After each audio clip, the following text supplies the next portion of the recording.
अभिनेता सुमित राघवनचा 22 एप्रिलला वाढदिवस झाला। त्याच्या या वाढदिवसाच्या आधी त्याला एक छान गिफ्ट मिळाल्याचं त्याने चाहत्यांसोबत शेअर केलं।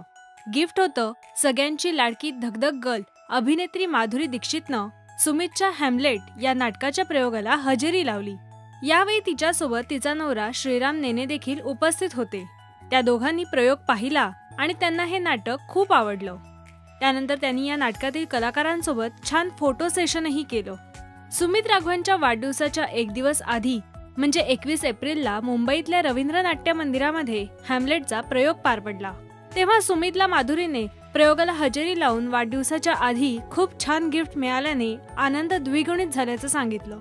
याबाबत सुमितने सांगितलं की खरं तर काय बोलू हे कळतच नाहीये, कारण गेले अनेक दिवस मी माधुरीला प्रयोगाला येण्याचं आमंत्रण देत होतो, पण टोटल धमाल आणि कलंक मध्ये ती फारच बिझी होती।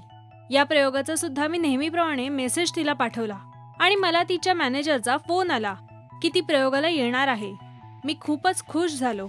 माझ्या वाढदिवसा अगोदर हे असं होणं म्हणजे माझ्यासाठी एक बेस्ट गिफ्ट होतं असंच मी म्हणेन। झी मराठीची पहिली नाट्य प्रस्तुती हॅमलेट हे मराठी नाटक गेल्या वर्षी प्रेक्षकांच्या भेटीला आलं आणि प्रेक्षकांच्या चांगल्याच पसंतीसही पडलं।